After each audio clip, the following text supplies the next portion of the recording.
So if given the choice, and this is kind of a strange choice, and most of you have made it, but let's just play along for a minute. If given the choice between living a meaningful life, living a life full of meaning, or a life without meaning, a life without purpose, to borrow from ServPro, maybe you've seen the ServPro ads, a life without meaning would be like once you're gone, it's like you never even happened. So apparently you don't see ServPro commercials anyway. That's kind of cute. Anyway, so when I say given a choice between living a life with meaning, a life without meaning, I mean, if your legacy, like, you know, what people thought about you once you're gone, if your legacy could be determined just by pushing a button, I would imagine that most of us, hopefully all of us, but at least most of us would say definitely meaningful. I want to live a meaning-filled life versus meaningless. And most of you have without, you know, there's not really a button, obviously, but you're living a meaningful life. You've got purpose in your life. Somehow you've chosen that. You've opted for meaningful. And if that's the case, you didn't know it at the time, but you have discovered the secret, because it really is a secret. We're going to unpack it today. You've discovered the secret to meaningful. You've cracked the code on purpose. You've sort of discovered the password to purpose. Now, just quick confession as the pastor, just to kind of keep it real. When I was 18 years old, 19 years old, definitely when I was 16 years old, meaningful and purpose, not really on my radar, probably not on some of your radars either at that age, and maybe still not. Cyndi Lauper got it half right. Girls aren't the only ones that want to have fun, or fun, as she said it right. Because at that age, in that season of my life, I was not, if I'm just being honest, I wasn't on a purpose quest. I was on a happiness quest, right?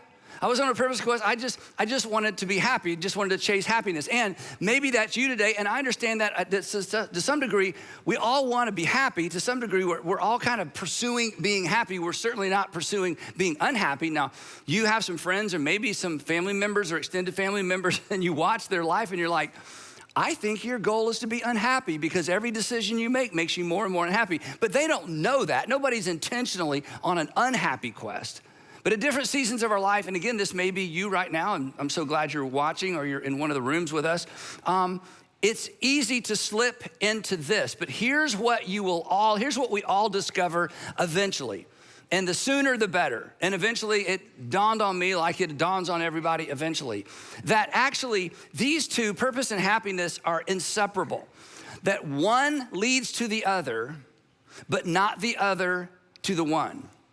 That one leads to the other, but not the other to the one. In other words, show me a happy person, and I'll show you someone who's cracked the code on meaningful and purposeful. They've cracked the code on what it means to live with purpose. Show me an unhappy person.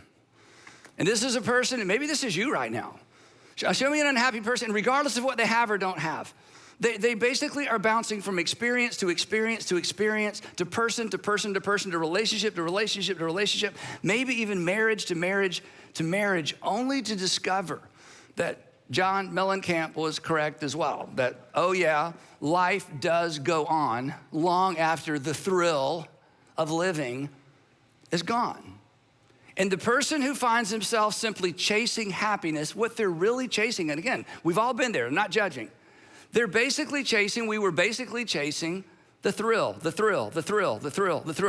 the thrill requires a new experience, it requires a new person, it requires a new environment, and on it goes. That's why I said, when it comes to purpose and happiness, one leads to the other, but the other doesn't necessarily lead to the one. So for the next few minutes, here's what we're gonna do. For the next few minutes, I'm gonna do my best to help you unravel or unpack the mystery of meaning. Because if you're like most people, you want to live a meaningful and purposeful life. And most of you are, but here's the thing. If you don't know why something's working when it's working, you won't know how to fix it when it breaks. If you don't know why something is working when it's working, you won't know how to fix it when it breaks. And my point is simply this, that if right now you have some meaning and purpose in your life, you need to understand the formula that brings that to you so that you don't accidentally make yourself or send yourself off in a less meaningful life. And it's easy to trip into because of the world we live in. And at the same time, if you would say, you know what, Andy, honestly, I have stuff and I have a job and I've got people, but I don't sense meaning and purpose. Again, we're gonna unpack what it means to have meaning and purpose in life. But real quick, today is actually the third part of a 3-part series. We're wrapping it up today entitled A Better Question. And if you've been tracking along with us, what we've said in this series is we're in the month of January, and the month of January is generally a month when we hopefully look in the mirror and think, hey, what can I do to make myself better? We essentially focus on this question: what should I do about me? What should I do about me? How can I make myself slimmer and smarter, stronger, healthier, wealthier? And as I've said, you should address all of those things. You need to be healthier. You need to have good financial habits. If you're, get that degree, break that habit, get out of debt, get out of that relationship, whatever you need to do, those are all important things. But in this series, I've suggested that there's actually a better question than what should I do about me? And this question, as you've seen, if you've tracked along with us, this question shifts our focus from what should I do about me to what needs to be done around me. It shifts the focus from what do I need to do about me to what needs to be done around me. What needs to be done in the world, what needs to be done in my community, what needs to be done in someone else's world. And our better question is this question: what breaks your heart? What breaks your heart? You're like me, you're bothered by a lot of things. You're irritated by a lot of things, maybe locally, culturally, nationally, maybe even internationally. There's some things in the world and you look at them and you say, that shouldn't be. I wish there wasn't that in the world. But the question we're asking in this series is, there are a lot of things that irritate us and get on our nerves, but is there one thing that bothers you more than other things? Is there something that kind of moves you beyond irritating and concerning to, hey, something needs to be done about that? And if that's the case, you should pay attention to that. And I want to reiterate something I've said both times we've talked about this. Even if the thing that breaks your heart is beyond your control, it's beyond your ability to change or beyond your ability to solve, you should pay attention to that. And as we're going to see today, you should look for a way to give a piece of your life away to that issue. You should look for a way to give a piece of your resources or a piece of your time away to that issue, not because you can solve it. It's probably too big for you to solve, but there's something so valuable about allowing a broken heart to lead us to the place where we give a portion of our lives away. But if nothing bothers you, be honest. If nothing bothers you that doesn't benefit you, and here's what I mean by that. If the only things that bother you are things that would benefit you if they were solved, if the only thing that bothers you is how inflation impacts you, if the only thing that bothers you is your high electric bill, if you think about the things that bother you, if all the things that bother you, rattle you, grab your emotions, if they are all things that come back to you, in other words, if those things were solved, you would be better off, but not necessarily anybody else. I mean, maybe in some sort of secondary sense, but the reason these things bother you is because of how they impact you.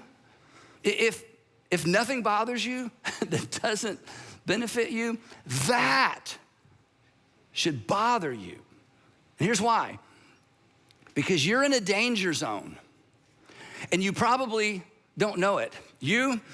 You're actually on the verge, and here's what we're gonna unpack today. You're actually on the verge of falling for an insidious lie. A lie that you will eventually see for what it is, because over time and with age, this all becomes clear.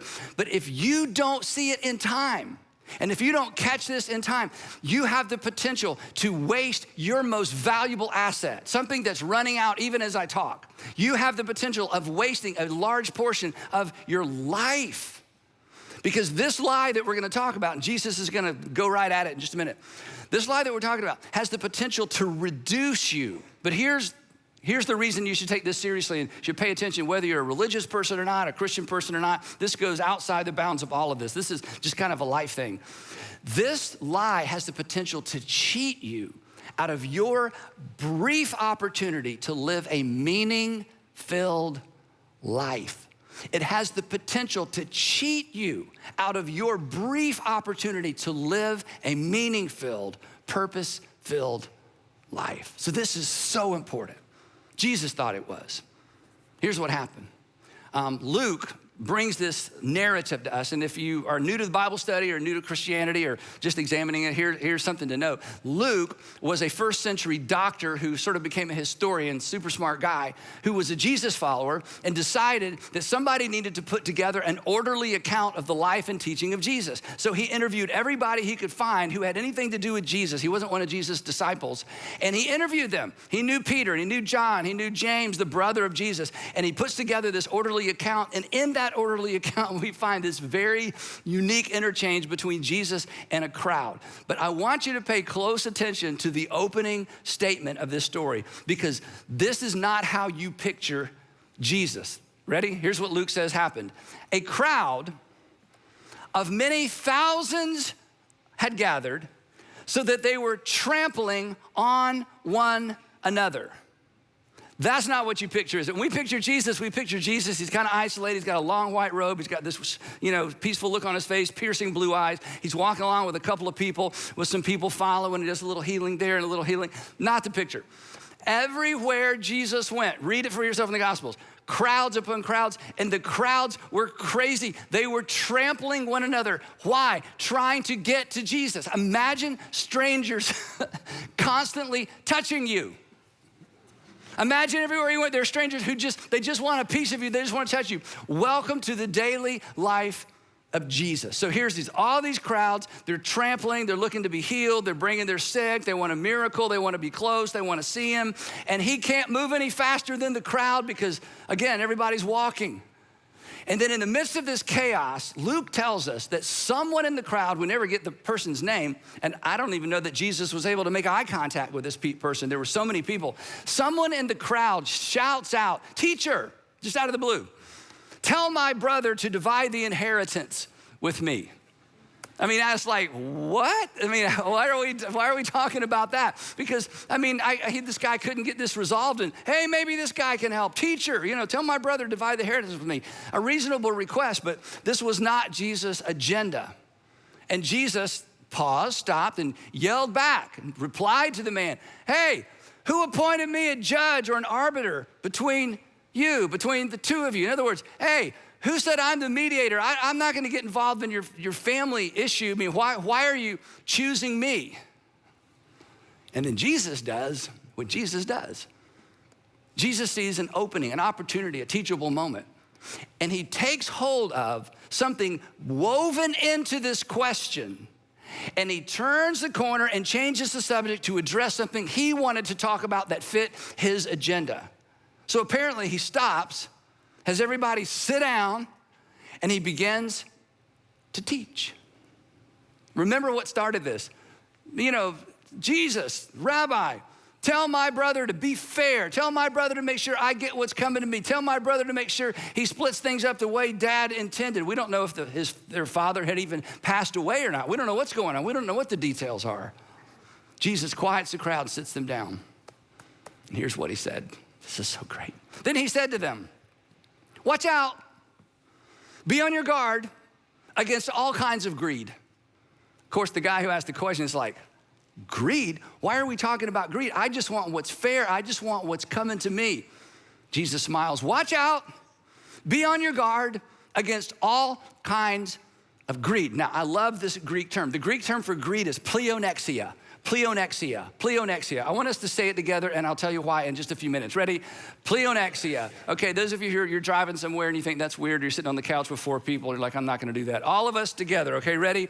Pleonexia. Pleonexia sounds like a disease, doesn't it? Ma'am, I don't know how to tell you this, but you have pleonexia. "Oh no, my mom had that and her mom had that." "Oh, can you see it?" Yes, you have pleonexia. We got something for that, but it's a disease. It's actually a disease. That's why I like this Greek word. It's the disease of insatiableness. It's the disease of never enoughness for meanness.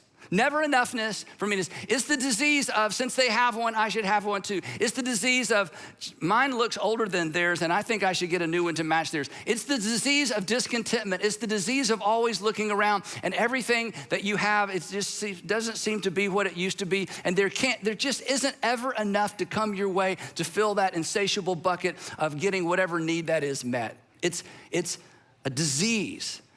And Jesus says, you gotta watch out for it. And he asked them, he says, you gotta watch out, be on your guard. So I'm gonna ask you the question. The answer is no, so don't pretend like you're better than you are. The answer is no, but I'm gonna ask it anyway. Then I'm gonna tell you why. Are you on your guard against pleonexia? Are you on the lookout for pleonexia? Are you watching out daily for greed and pleonexia? And the answer is no. And here's why the answer is no. Because we aren't on our guard against things that we don't perceive as a threat. We don't live our lives on guard against things that we don't perceive as a threat. You wear sunscreen during the week. You don't walk around with bear spray, right? Unless you're on a trail and there's a sign that says there are bears, and it's like, honey, we need to get some bear spray. As soon as you're aware of a threat, we go on our guard. But we don't live our lives looking out for or being on guard against things that we don't perceive as an actual threat. And Jesus says that I should be and that you should be on guard against never enoughness, pleonexia, greed, to which you're all thinking the same thing. Wait, greed? I mean, I have issues, but here's his point. He says, because pleonexia is sinister and it's subtle. It wears multiple disguises. It disguises itself as a virtue. I'm responsible. I'm careful. I manage my things well. I have nice things. I'm just trying to take care. Don't touch my nice things. So I have plexiglass all over all my stuff. You can look, but you can't touch. I'm just careful. I'm responsible. I'm a good steward. I'm taking care of my family. It disguises itself as a virtue. It hides behind things like this. I work hard. I earn this. I'm entitled. Hey, Jesus, tell my brother to split the thing up fairly. I need to get what's coming to me. And you can't see it in the mirror. So we don't see it as a threat. Besides, I'm gonna push back on Jesus for just a minute. Besides Jesus, okay, greed, pleonexia, whatever, that's interesting. But what's the threat? Why do I need to be on guard against that? So I'm greedy, so what? I got my stuff, I don't really care what people think. So why should I fear pleonexia? Why should I fear greed? Why should I be on guard against it? You gotta give me some more information. Jesus, what's at stake? And Jesus is about to say, let me tell you what's at stake. Your life is at stake. What makes life really life is at stake. What makes life really worth living is at stake, and you don't realize it.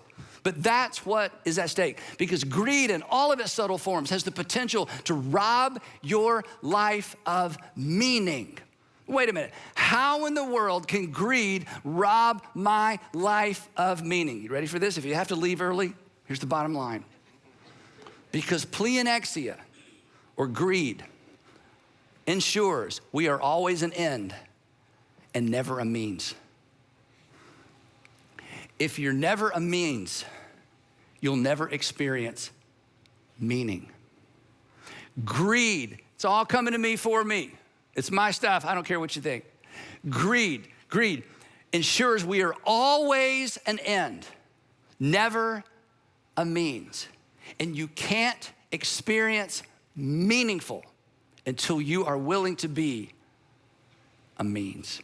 Then Jesus continues with his teaching, and he gives them a maxim or a truism or a principle or a saying. Here's what he says. And again, what he's about to say, when you read it, you're like, well, yeah, that's true. Everybody knows that. And here's his point. Yeah, everybody knows this, but we forget it when we think about how we live it.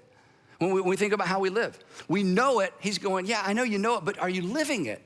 I know you believe it, but is that belief, is it informing your attitudes and your perspectives and your actions, and most importantly, your reactions? Here's the statement. He says, come on, life does not consist in an abundance of possessions. In other words, at no point do you equate the value of your life with what you own, to which you would say, and I would say, well, of course we don't. And Jesus is like, yeah, but watch the way you live and watch the way you respond and look at how you guard your time and guard your assets and guard. You're watching out, you're guarding all the wrong things for all the wrong reasons, because at the end of the day, what you own doesn't equal the value of your life, regardless of the amount. Right? Regardless of the amount of your possessions, the value of possessions, you would never equate it with the value of your life. I mean, God forbid if you were ever carjacked and somebody had a gun and they're like, it's your life or your car, would you pause and say, I gotta think about that, because I just made the final payment on this thing. Oh man, oh gosh, what about my wife? No, in that moment, you know, your life is, again, life and stuff, they're two completely different categories. Pleonexia, all the subtle forms of greed, fools us into thinking the opposite is true. So we live our actual lives, even though we know what Jesus said is true. We live our actual lives as if life does consist in an abundance of possessions. But I'm gonna push back one more time. Okay, good point, Jesus, gotcha. But so what? So what? What is so dangerous about that? You haven't convinced me that this is something I need to be on the lookout for. I'm just not feeling the tension. And Jesus would read our minds and would read the minds of his audience. Good question. And so do you know what Jesus does? Jesus launches into one of his famous stories. He launches into a parable. Let me tell you what a parable is in case you don't know. A parable is a made-up story. So this is complete fiction. Jesus makes up a story to make one specific point. A parable is designed to make one specific point. So Jesus smiles, he knows what they're thinking, he knows how we would respond to this, and he leans in and he tells them a parable. Now, if you grew up in church, you've heard this before, but I want you to pretend like you haven't. Pretend like you're sitting around thousands of people who trampled each other to be close to Jesus. Somebody has said, tell my brother to divide the inheritance with me. Jesus apparently changes the subject to talk about pleonexia, greed, and you're still trying to figure out, why should I worry about this? And something else you should know. This message Jesus is delivering is far more relevant for me and for you than it was for his original audience. The last thing they were worried about was greed. The last thing they even felt like they had the potential to worry about was greed. Because greed assumes you have something to be greedy about. These people are hand to mouth. Give us this day our daily bread. That was a literal prayer. You had to have literal daily bread and wine, the only things that would keep, everything else spoiled. So they're listening to this thinking, greed? Are you kidding? I think he got the wrong audience. Well, today, with me in the audience, it's the right audience. And I think with most of us in the audience, it's the right audience. Here's the story. He says this. Well, let me tell you what this illustrates first. The point of the parable, to make sure you stay on track through this because he kind of goes all over the place. The point is to illustrate the meaning depleting. This is very important. He's about to illustrate through this parable the meaning depleting power of pleonexia. In other words, put it this way, it's the power of greed to rob you while it enriches you. This is why it's so subtle. He's about to warn us against the power of greed that actually robs us while it enriches us. So here's the story. He says, the ground of a rich man yielded an abundant harvest. So the rich get richer even in the first century. That's exactly what this means. Somebody who already had extra just got extra. And this man thought to himself, my goodness, look at this abundant crop. I'm already rich. I already have more than I need, but now I've got extra. And he thought to himself, what am I gonna do? It wasn't apparent to him what he should do. What should I do with all my extra? He saw this as a problem he had to solve. It was actually an opportunity and he missed it. He didn't see it that way. And the reason he didn't see it as an opportunity, pleonexia, greed. But he didn't know. He just thought he had a problem. I've got extra. What do I do with my extra? I don't have any place. Oh my goodness. I have no place to store my crops. Now, I was tempted at this point in the sermon to talk about our closets and our attics and our basements, but I'm not gonna, and your special storage unit, and you had to, I'm not gonna do that, okay? So that's way too personal. Anyway, what should I do? I have no place to store my crops. And here's the assumption, this is important. The assumption was, since it came to me, it's for me. We call this around here the consumption assumption. The consumption assumption is, if it comes my way, it's obviously for my consumption. If it ends up in my hands, it's for my consumption. If it ends up in my bank account, if it ends up as my degree, if it ends up as my opportunity, my resources, my connections, my relationships, well, if it comes to me, it's for me to be consumed when I need to consume it or leverage it when I need to leverage it. It's the consumption assumption. And then he said, I got it. I know what I'll do. I'm gonna tear down my barns, my perfectly good barns, and I'm gonna build bigger ones. and there I will store my surplus grain. I'm gonna save it now to consume it later, because if it comes to me, obviously, it's for me. And there it is, a really bad case of pleonexia. He was an end, not a means to an end. He was the end, not a means to an end. If it came to him, it was for him. And then he says, because he can't see this in the mirror, none of us can. He said, and then I'll say to myself, self, you have plenty of grain. Here it is, here's the other trap. Right here in the parable, Jesus is brilliant. You have plenty of grain laid up for many years. And there's the lie. Since I have a lot of grain, I've got a lot of life. Since I have so much provision, I must have enough time to use up the provision. Stuff equals life and stuff equals time. I've got all the time in the world because I've got all the stuff in the world. And then I'll say to myself, take life easy. Just take life easy. Eat, drink, and be merry. And Jesus' audience had one thing in common with us. They were envious. I mean, wouldn't that be great? Just to have everything you need, and it's all sorted out, it's all in the right investment accounts, and you got enough cash coming in, you got the whole thing worked out, and you're 35 years old. Are you kidding me? Or you're 45, or you're whatever age you are, to have it all worked out. Well, wouldn't that be great? To just get up every day with no responsibility, every day with no pressure, every day with enough food to eat, every day with enough, you just do whatever you want to do. In fact, you don't even have to get up. You can just lay there all day long. Just get up whenever you want to, do whatever you want to. But this is a parable, which means Jesus has a point to make. And the point he's about to make goes right to the heart of the meaning-depleting deception of greed. Greed will fill our schedule. It will fill our ego. It will fill up our relationship buckets, might even fill up our bank accounts. And while it's filling all of those things up, it can rob us all at the same time. We talked about this last time. If you have not tracked along with this series, please go to our website or my YouTube page and catch up, because last time we unpacked this paradox that Jesus introduced last time. A paradox is something that doesn't make sense on the surface. Then you dig down a little bit and it makes perfect sense. And part of that paradox is, in our attempt to be full, we become empty. And Jesus is illustrating this through the parable. Here's a guy who felt full, but he was empty because he missed the opportunity of a lifetime. And Jesus says at this point in the story, because remember, it's a made up story, Jesus introduces God into the story. And he says, as happy as this guy was about his future and as secure as he felt about his future, he said, but God said to him, because in a parable, anything can happen, right? God said to the rich man, you fool.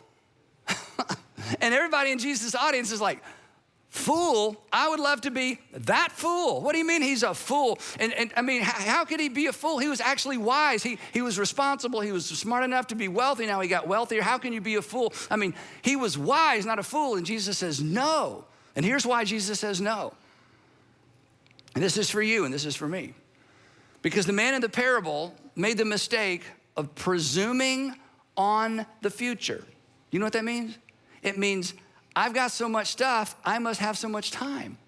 To presume on the future is to assume time that you don't know you have. To presume on the future is to assume opportunity that you may never get.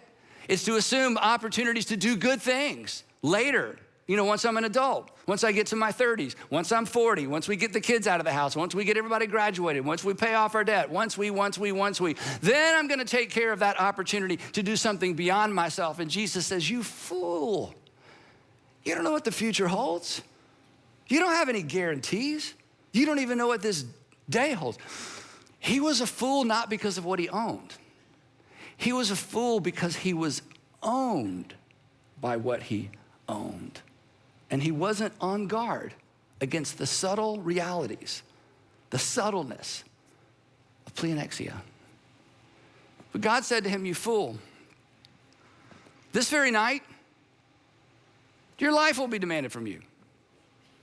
wait, that's not possible. Have you seen how much grain I have? Have you not seen how much I have yet to consume? I have so much stuff. Doesn't more stuff equals more life? No.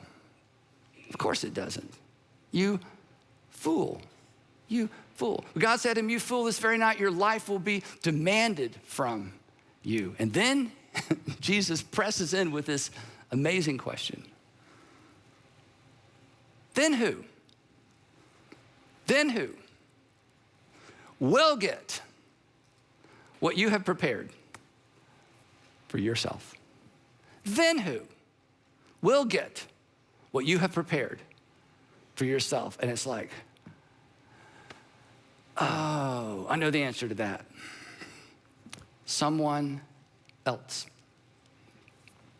But not because he was generous, because he was dead. And then the punch line, or the punch in the gut line for me and the punch in the gut line for us, Jesus gives us the punch line. This is the wake-up call. This is why you've got to discover something outside of you that breaks your heart. This is why you can't be consumed with you. This is why we can't get locked into the consumption assumption. And it's so easy for us because of where we live and what we have and the era of human history that we live in.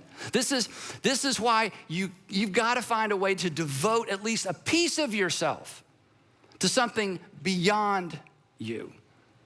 This is why you've got to find that thing, even if it doesn't completely break your heart and wreck you, you got to find something outside of you to devote a portion of your life or your resources or your connections or your education or your influence to. Otherwise, we fall into this trap. And then Jesus leaves the parable. This is important because that's the end of the parable. He pulls out of the parable and now he addresses us directly and he addresses his audience directly. And here's what he says. This is so convicting and inspiring if we take it the right way. He says, this is how it will be. To which we're like, wait, what is this? Oh, let me define that for you, Jesus would say. This is total loss. Total loss is how it will be. He lost his life, he lost his stuff, and he lost his opportunity. He lost everything. There's nothing to show for him because it was all about him. There was nothing to show for him because it was all about him, because he wasn't on guard against pleonexia. He lost everything. This is how it will be. This is where we come in for whoever. I'm a whoever, you're a whoever. This is how it will be for whoever stores up things for themselves, to be consumed on themselves. That plan to consume everything that comes their way. This is how it will be for people who are tricked. This is how it will be for people who are tricked as living as an end rather than serving as a means. And they get to the end of their life, their short life or their long life, and they're like, oh no, I made it all about me. And I have missed years of opportunity. I've missed years of opportunity to live as a means to an end, even in a small way, and I can't go back and recapture those opportunities. This is how it will be for whoever stores up things for themselves, and then he gives the other opportunity, but is not rich toward God. Now, this phrase, rich toward God, shows up in other places in the Gospels, and when you put them all together, it's very evident what Jesus is talking about when he uses the phrase rich toward God. To be rich toward God isn't about giving things to God. God doesn't need your things. God doesn't need our stuff. God doesn't need anything. God's immaterial. God is spirit, Jesus said. So this isn't about giving gifts to God. You know what this means? To be rich towards God is to do for others what God has done for you. To do for others what God has done for you. Specifically, to do for others what God through Christ has done for you. That when you had a need, he met it. When you needed forgiveness, he gave it. When you needed peace with God, he provided it. He says, now I don't need you to give me anything back. I want you to essentially pay it forward. I want you to do for others in whatever way you can as a reflection of your gratitude for what I've done for you. Jesus says, this is how you be rich toward God. It's becoming a means to an end that doesn't end with you. For God so loved the world that he gave and did not require repayment. For God so loved the world, he did something and we couldn't do anything back for him. He says, I want you to do it for someone else. And when you do, you're becoming a means to an end that doesn't end with you. And that's what's going to give your life meaning. No strings attached giving, no strings attached serving, no strings attached supporting. But if you're not careful, greed, will rob you of that opportunity. Because greed is a thief. Here's why. Greed promises more, but always leaves you with less in the end. Less of what matters. So, circling all the way back around, here is the code. Here's the password. We're gonna crack the code. We're gonna unpack what it means to have a meaningful life. And it's very, very simple. I've said it several times. It's become a means to an end that doesn't end with you. That's it. It's become a means to an end that doesn't end with you. That's what makes something meaningful. You think about a pen that you write with, when it runs out of ink, it can't do what it was meant to do. It becomes meaningless. When your cell phone finally can't be fixed anymore and won't hold a charge anymore, and they won't let you change the battery anymore, when it doesn't do what it was meant, when it doesn't do what it was meant to do, when it is no longer a means to an end that it was designed for, it becomes meaningless. You are the same way, and I am the same way. And Jesus, because he loves you, is warning us not to allow that to happen and inviting us into a meaningful, purposeful life. He said, but in order to do that, you have to be intentional. And you have to find a way, even if it's a small way, to be a means to an end that doesn't end with you. That's what meaning means. That's how something becomes meaningful. That's where purpose is found. That's where happiness is found. That's where joy is found. And that's the invitation to all of us. That's what makes something meaningful. So, again, to go back to Jesus' words, be on your guard against pleonexia. It is subtle.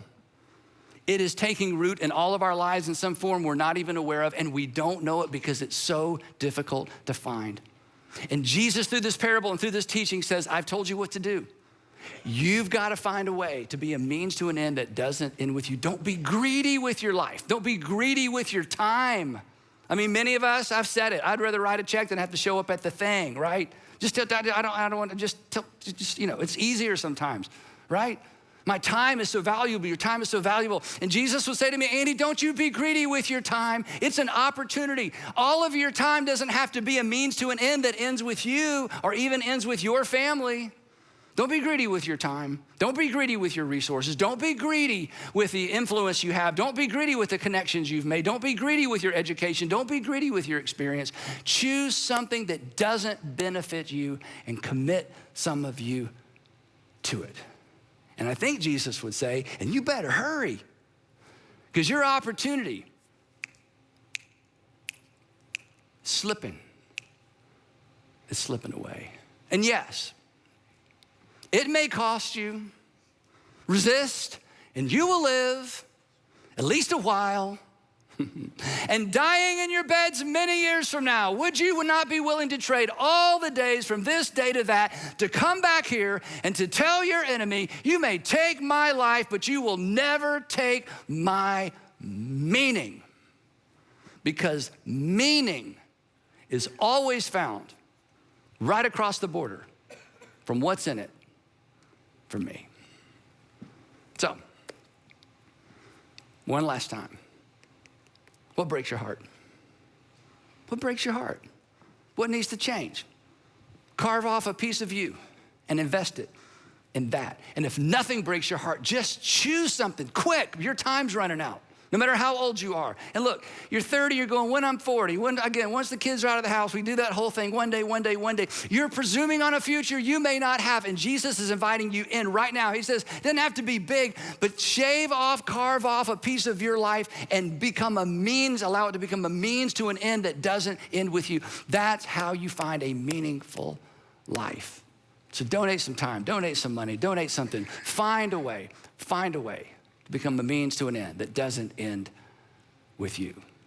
That will make your life worth celebrating. Because in the end, as I tell you all the time, in the end, do you know what makes your life worth celebrating? What makes my life worth celebrating?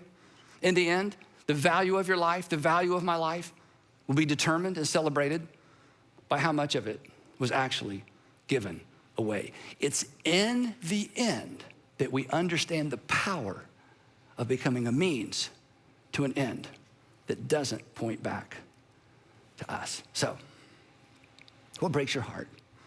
And if nothing breaks your heart, find something, invest in it, and don't succumb to pleonexia. Let's pray together. Heavenly Father, so much easier to talk about than to do, and yet this is what you've called us to do. This is what you've commanded us to do. So would you please give us eyes to see? Would you please give us ears to hear? Would you please show us the way forward? Even if even if we don't let us talk ourselves out of it, because it's not gonna make any difference, it is gonna make a difference. Because we become a means to an end that doesn't end with us. That's a big difference. So just show us what to do. And I pray that you continue to fill our congregations and our churches with men and women who understand this. And that corporately, we would reflect this or continue to reflect this in our communities. Thank you for sending your son to do something for us, who became a means to the end, who became a means to our salvation. Why in the world would we push back on this when you've made it so simple? So again, give us eyes to see. Please give us ears to hear. Give us the courage to act. In Jesus' name, amen.